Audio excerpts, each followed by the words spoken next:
Bonjour et bienvenue pour ce nouveau numéro des sujets qui fâchent. Aujourd'hui, nous allons partir d'une affirmation qui peut sembler, à première vue, énigmatique. Les Noirs n'existent pas.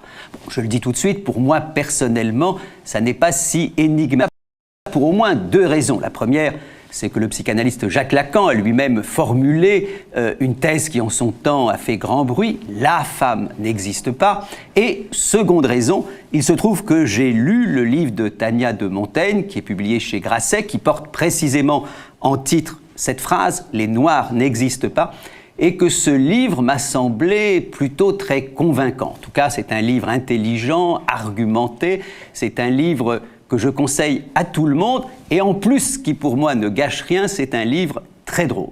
Bonjour Tania de Montaigne. Bonjour. Je suis particulièrement ravi de te recevoir, et je dis tout de suite que si je vais te tutoyer, ce qui est un peu contre les règles de la télévision mainstream, c'est parce qu'on se connaît par ailleurs dans la vie, et que je trouve que ça me permettra de ne pas sans cesse penser au vous et poser plutôt les questions de fond. Pour commencer, on peut peut-être jouer un petit jeu. Je vais te poser quelques questions. Essaye d'y répondre, si tu peux, par oui ou par non. Ok. Est-ce que tu es une femme? Oui. Est-ce que tu es française? Oui. Est-ce que tu es républicaine? Oui. Est-ce que tu es une écrivaine? Oui. Est-ce que tu es noire?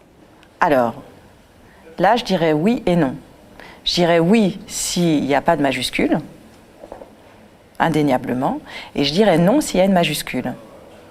Donc, on est au cœur du problème, majuscule ou minuscule, et en effet, sur le titre de ton livre, « Les Noirs n'existent pas », c'est avec une majuscule. Qu'est-ce que ça change, la majuscule, lorsqu'on parle de ceux qui ont comme couleur de peau le noir?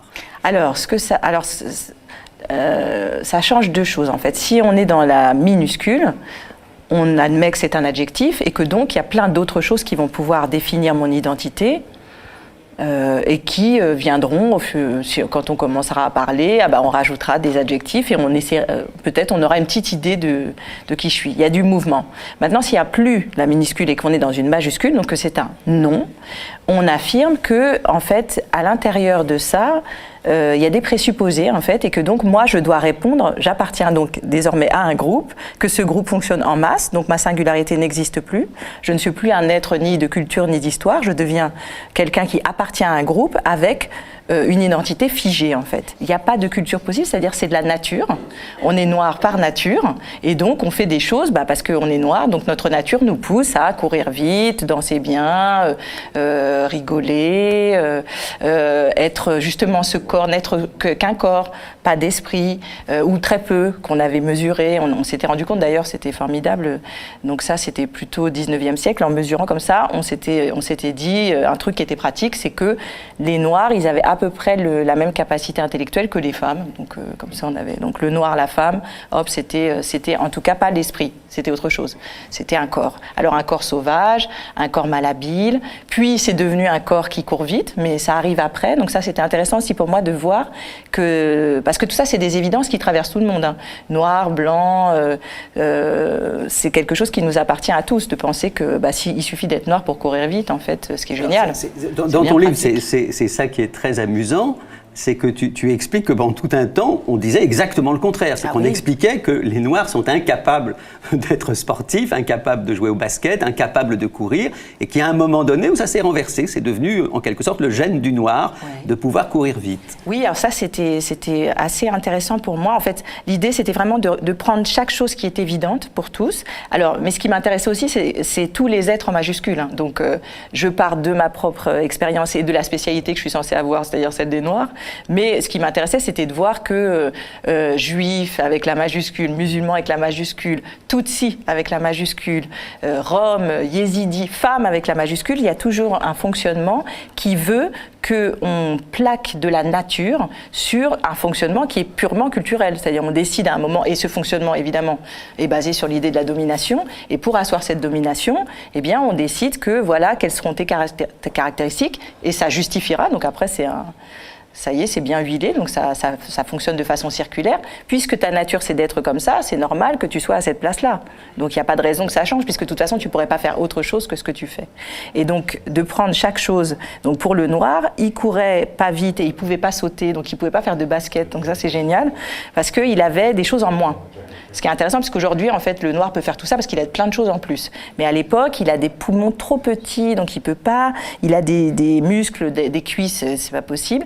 Et donc, ce qui est génial, c'est de voir des gens qui s'arrachent les cheveux pour essayer qui se demandent comment prouver qu'en fait, le noir pourrait éventuellement jouer au basket et faire des courses.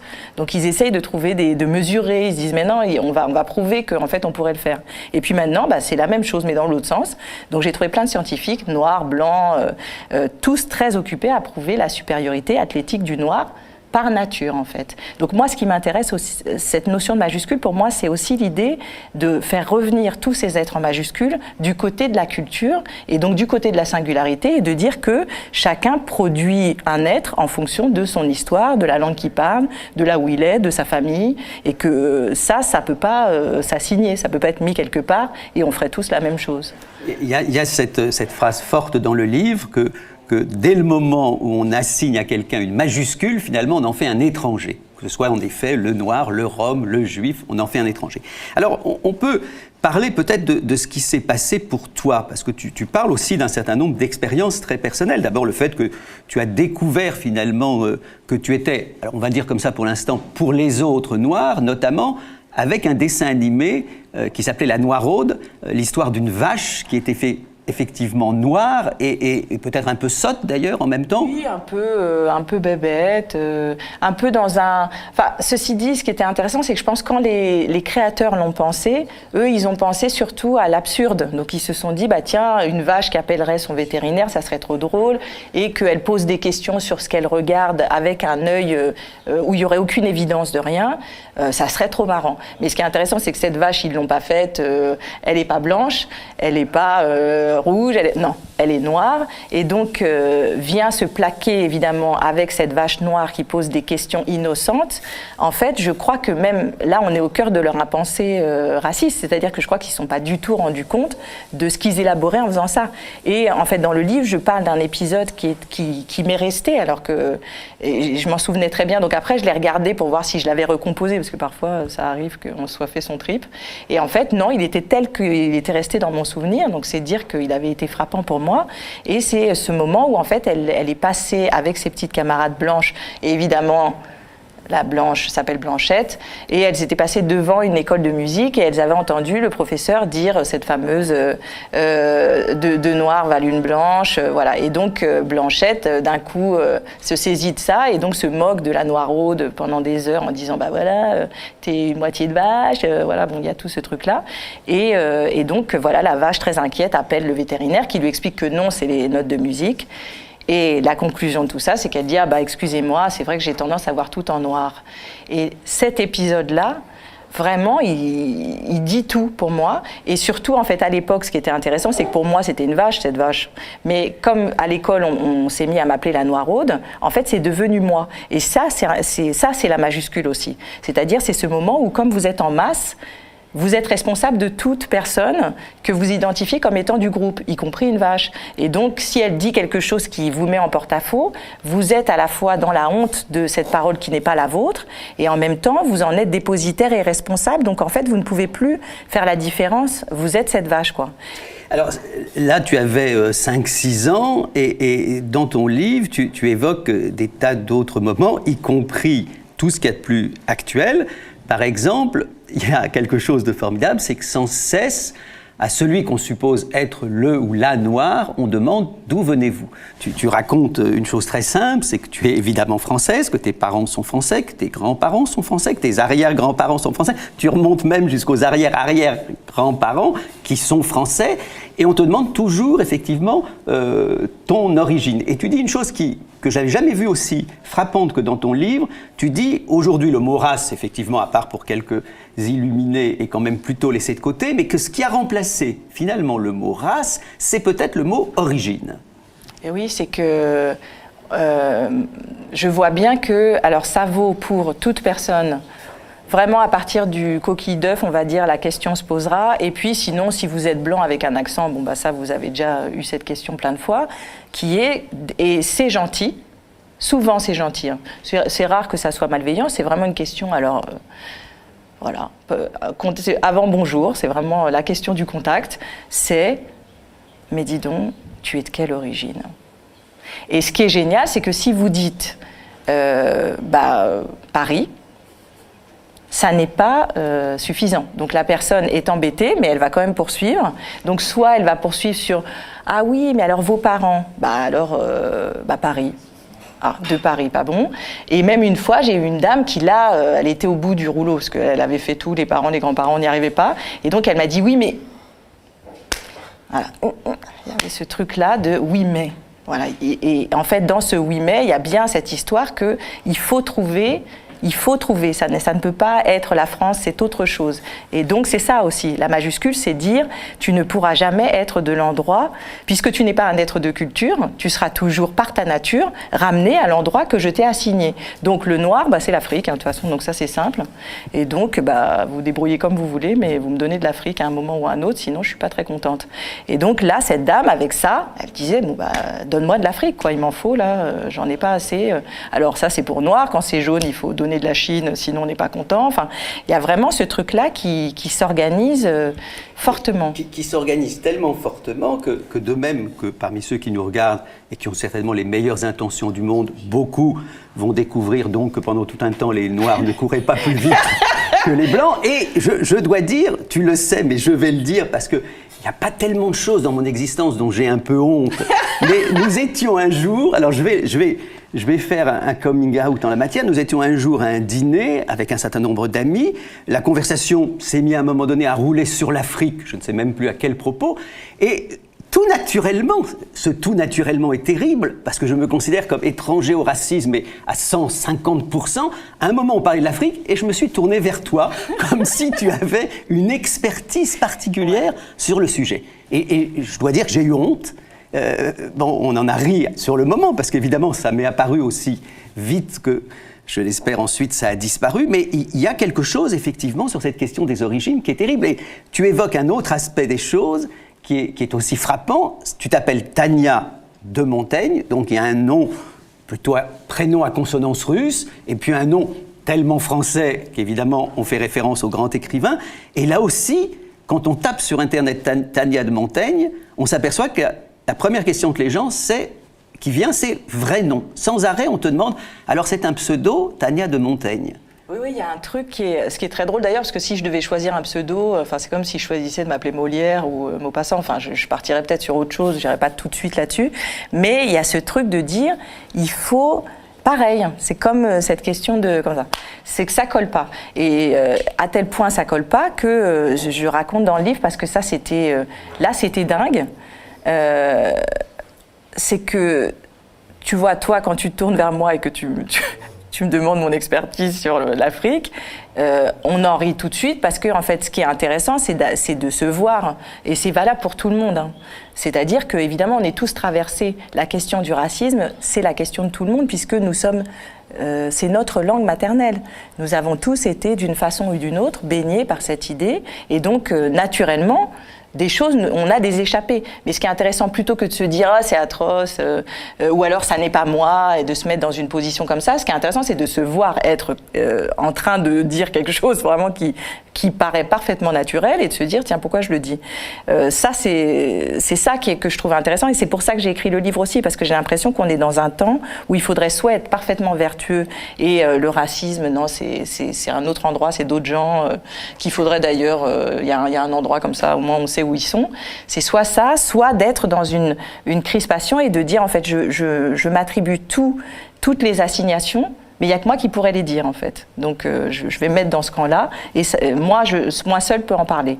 Donc voilà, et moi je crois qu'il y a un autre chemin à envisager pour que ça redevienne mobile, qui est du mouvement, et que la question du racisme soit la question de tous, parce que c'est la question de tous. De la même façon que les questions qu'on se pose là sur le genre, sur la relation homme-femme, mais c'est le sujet de tout le monde, puisque c'est une organisation sociale et que nous sommes tous plongés, les deux pieds, les deux mains et la tête, dans cette organisation. Elle est l'air que nous parlons, l'eau que nous buvons, donc on ne peut pas se mettre de côté et dire ça n'est pas moi, ou dire comme je suis vachement sympa, ouais, j'ai l'impression que là, les Noirs, c'est pas facile, je vais vous laisser parler des problèmes de Noirs entre vous, je voudrais surtout pas interférer, parce que je comprends pas tout, ce n'est qu'à moitié moi, quoi.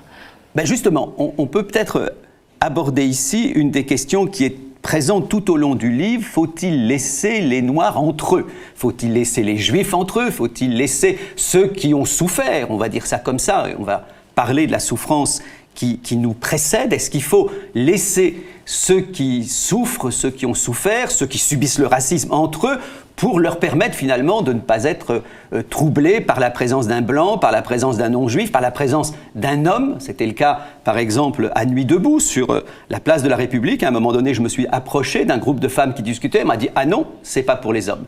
Tu as dans ce livre abordé cette question de l'entre-soi. Comment est-ce qu'on répond à ceux qui disent « Pendant tout un temps, il est nécessaire que les Noirs soient entre eux ». Bon, après, moi, je suis pas tyrannique, hein, donc si y a des gens qui veulent faire des réunions chez eux avec les gens qui choisissent et que les gens qui choisissent sont d'une certaine façon ou d'une autre, voilà. La seule chose, c'est que j'ai l'impression qu'il faut que le sujet, puisque là, la question, c'était sur le racisme, je crois qu'il faut vraiment que ça appartienne à tous. Parce qu'en fait, sinon, ce qui se passe, c'est qu'en fait, c'est comme s'il y avait des endroits sanctuarisés et que chacun avait sa petite spécialité et que chacun se regroupait autour d'événements ou d'une souffrance particulière, comme si elle n'était que la sienne. Et moi, je crois que quand on fait ça, en fait, on interdit que le sujet soit un sujet d'histoire et que donc il appartienne à l'ensemble. Moi, ce que je constate là, c'est que on m'appelle, alors là, j'ai eu des gens qui m'ont dit oui, il faut qu'on fasse un truc autour de l'abolition de l'esclavage. Donc je dis ah bah super. Et en fait, donc on fait voilà, ce qu'il faudrait, c'est qu'il y ait des Noirs et tout. Mais l'esclavage, c'est l'histoire de la France. Donc le problème, c'est que si on fait une réunion avec des Noirs et qu'on fait un truc qu'avec des Noirs, on raconte qu'en fait, l'esclavage, bah, c'était que des Noirs, en fait. Mais moi, je ne crois pas. Je crois que l'esclavage, justement, c'est une organisation et que c'est un lieu d'histoire pour tous et que tout le monde doit se l'approprier. Et par exemple, Catherine Bigelow a sorti il y a quelques mois un film qui s'appelle Détroit, où elle raconte un assassinat qui a été fait par des policiers à Détroit pendant les émeutes. Bien. Cette femme, Catherine Bigelow, c'est quelqu'un qui a un cinéma, alors on peut dire qu'on est du direct, on est musclé, quoi. Hein. C'est pas du tout, il n'y a pas de circonvolution, il n'y a pas de psychologie, ça n'a jamais été son sujet, quoi. Elle fait un film, c'est des mineurs, c'est sur des démineurs, on est avec les démineurs. Elle a toujours été comme ça. Bon, elle est américaine. Elle choisit de faire un sujet sur un événement américain, donc a priori, ça devrait être son sujet. Enfin, après, en plus, on pourrait discuter de quel est le sujet d'un artiste. Moi, je crois que c'est tout. Mais en tout cas, sur cette question-là, résolument, ça appartient à l'histoire de son pays. Eh bien, cette femme n'a pas pu faire le film qu'elle voulait faire parce qu'elle est blanche, et que donc, à chaque étape de son travail, on a cessé de lui dire quelle est ta légitimité puisque tu es blanche. Donc elle a dû faire la preuve de sa légitimité, avoir des consultants noirs, ce qui est très drôle parce que elle en prend 3, mais donc elle a pris 3 noirs. Mais est-ce que ces 3 noirs disent l'ensemble des noirs américains ? Je ne crois pas, donc ça veut dire qu'il faudrait consulter l'ensemble des noirs américains, ce qui quand même fait un sacré boulot. Bref, elle en a choisi 3, et on voit bien que tout le début de son film, le premier quart d'heure, il est là pour dire « je sais que je suis blanche ». Je sais que je fais un sujet, voilà, et je vous respecte beaucoup, et je vous aime beaucoup. Donc il y a toute une petite historiette en dessin qui ne lui ressemble pas du tout. Vraiment, c'est pas du tout son style. Ensuite, il y a son film qui lui ressemble énormément, donc elle nous prend par le callback pendant 45 minutes. Puis, il y a une fin qui ne lui ressemble pas du tout, pour redire à quel point je sais que, voilà, je montre pas de blanche, justement. Je sais que je suis blanche, je sais que je n'ai pas vraiment le droit de faire ce film. Voilà, je me prosterne devant vous, et vous remercie de m'avoir laissé faire ce film, et donc je donnerai de vous une image évidemment extrêmement vertueuse et tout ça. Et en plus, on voit bien quelle est la problématique, parce qu'en fait, tout ce qu'elle fait, à partir du moment où on décide qu'elle est blanche, tout ce qu'elle fait, elle ne peut pas le faire. C'est-à-dire que son travail de réalisatrice, c'est de regarder. La question du regard, c'est bien celle qu'elle a choisi d'aborder. Et en fait, comme on reproche, on lui dit tu es blanche, donc soit tu érotises le corps noir, soit tu nies le corps noir, soit voilà. Donc en fait, où est-ce qu'elle se met pour regarder ?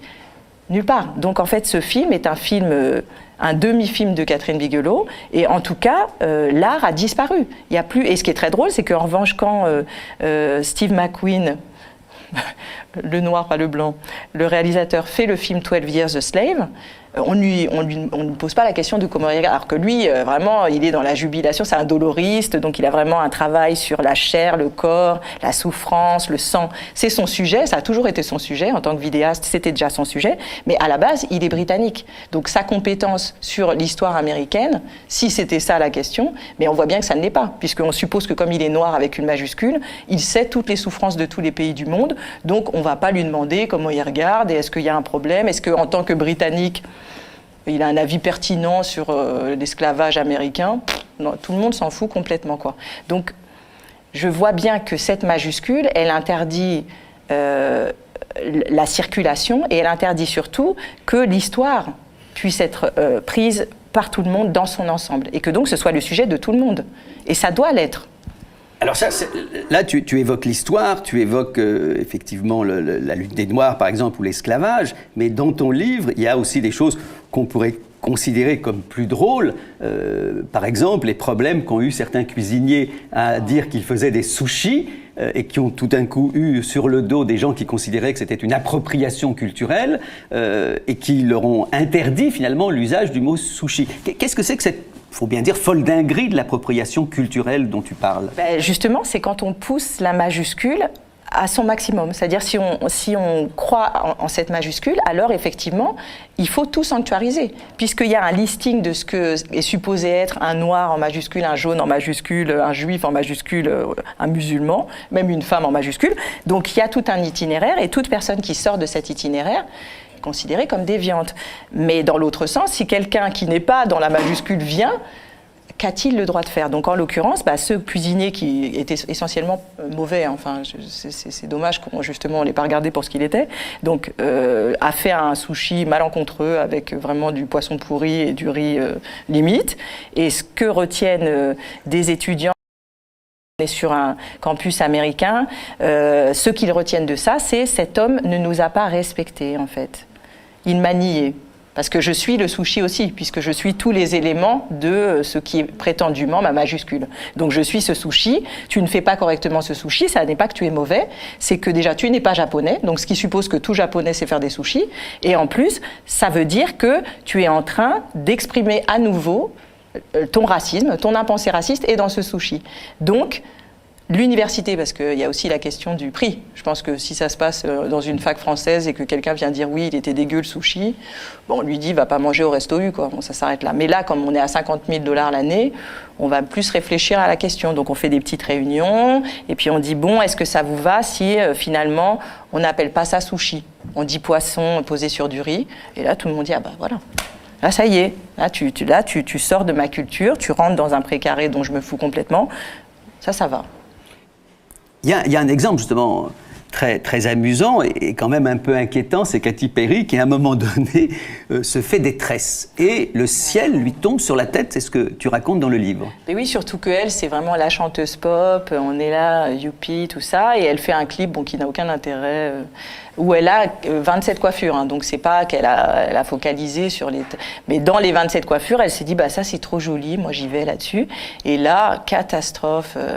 Elle se prend, et puis elle évidemment, ça l'intéresse beaucoup, Twitter, tout ça, donc là d'un coup, ça prend même pour elle une ampleur terrible, elle se dit c'est la catastrophe, et ce qui est génial, c'est qu'on est aux États-Unis, donc évidemment tout ça est pris dans, il faut faire un acte de contrition, il faut faire des confessions, tout ça, donc elle fait une confession devant, pas n'importe qui, mais un monsieur qui dirige le mouvement Black Lives Matter, il s'appelle Derry McKesson, et donc ils sont là tous les deux, alors c'est extraordinaire parce que tout ça est pop, hein, donc on est en chaussettes sur des poufs, hein, et donc elle est là et elle dit ouais je m'en veux énormément, elle est au bord des larmes, elle dit mais je ne savais pas, et donc elle raconte qu'elle en a parlé à une amie noire qui lui a tout expliqué et tout ça, et qu'elle ne pouvait pas comprendre, mais que finalement elle a compris et qu'elle s'en veut beaucoup et qu'elle ne le fera plus. Voilà. Strictement, elle s'en veut beaucoup d'avoir fait des tresses africaines. C'est de ça simplement dont elle se veut. Voilà. Il y a plein d'autres trucs, elle s'en fout complètement, tout ça, ça la dérange pas, mais ça, vraiment, elle s'en veut énormément et elle promet qu'elle ne le fera plus. Et donc, en face, on a une personne qui enregistre voilà, c'est cette parole et qui s'en réjouit visiblement en disant bon bah si tu ne le feras plus jamais, ça va, tu es pardonné. Est-ce que du coup, tu as le sentiment, toi qui au début de ton livre mets une phrase de Fanon qui est quand même des années avant notre discussion très dure, pour nous, celui qui adore les nègres est aussi malade, entre guillemets, que celui qui les exècre.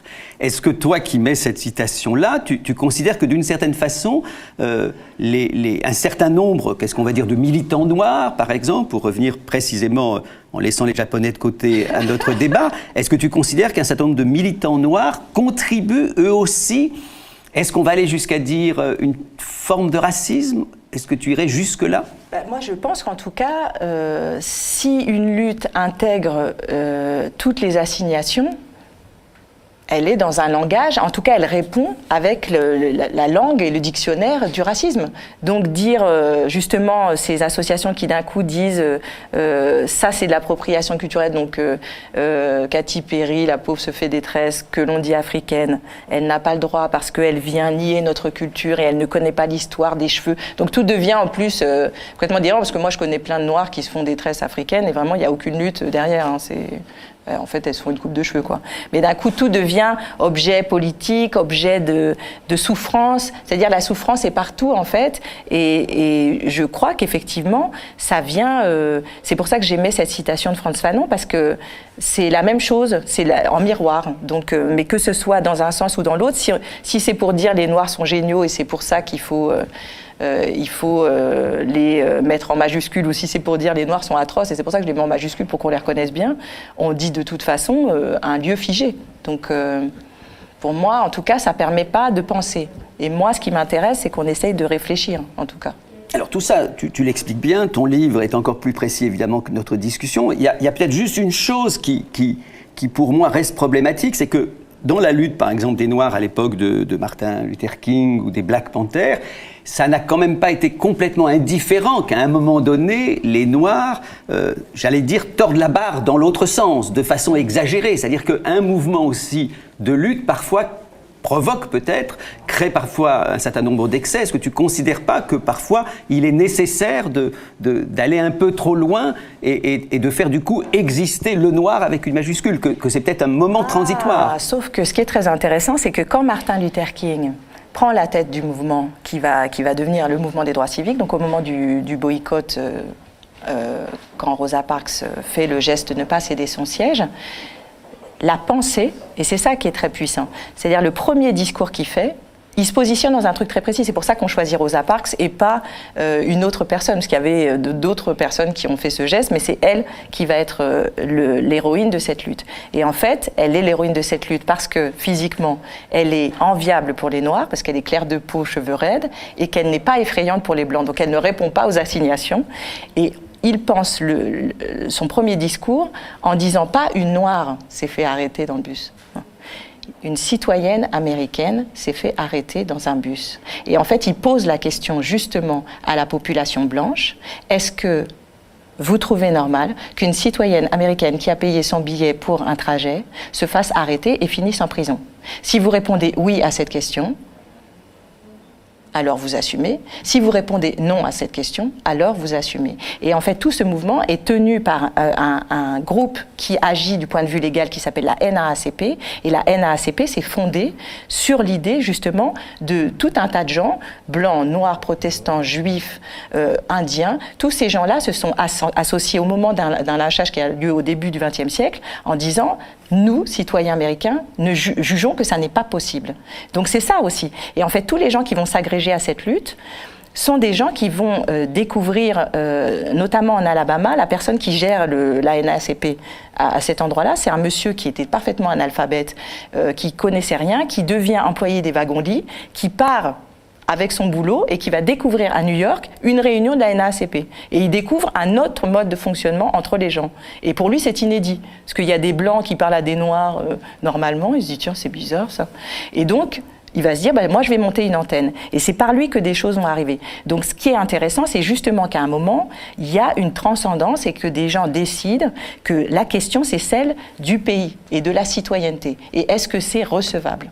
Alors après, la génération d'après qui sera représentée par Malcolm X, parce que ça prend du temps et que c'est compréhensible, dira, eh bien, je crois qu'ils ont raison, en fait, il faut faire une ségrégation, il faut qu'on parte dans l'idée qu'on est très différents, très distincts, mais à un moment, en fait, finalement, les assassinats vont faire que ces deux hommes ne pourront pas se rejoindre, mais leur pensée était en train d'avancer l'un vers l'autre. Et tous les gens qui étaient dans les Black Panthers, qui étaient vraiment les plus radicaux dans l'idée ils ont raison, en fait, nous, c'est l'Afrique.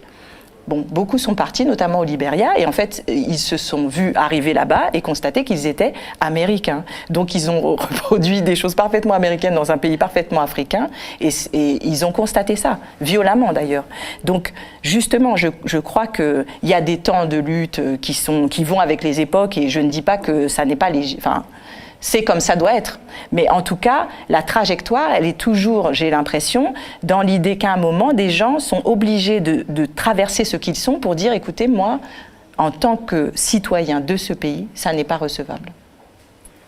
Tania de Montaigne, merci. Je dois dire que ton livre m'a fait comprendre à quel point était beau, sans doute le plus génial slogan de mai 68, où nous disions « Nous sommes tous des juifs allemands, y compris quand on n'était pas allemand, y compris quand on n'était pas juif ». Et peut-être que pour le 50e anniversaire de mai 68, on pourrait rajouter « Nous sommes tous des juifs allemands noirs », et que tout le monde puisse dire ce slogan-là sans avoir le sentiment de trahir ni les juifs, ni les Allemands. Mais moi, je propose même qu'on mette tout un tas d'autres choses derrière. À partir du moment où on s'autorise à être l'autre, alors ça va commencer à être intéressant. Très bien, on va rajouter d'autres adjectifs, d'autres qualificatifs, et notre identité va devenir multiple. Merci beaucoup. C'est moi. Et je vous donne rendez-vous pour le prochain sujet qui fâche. À bientôt.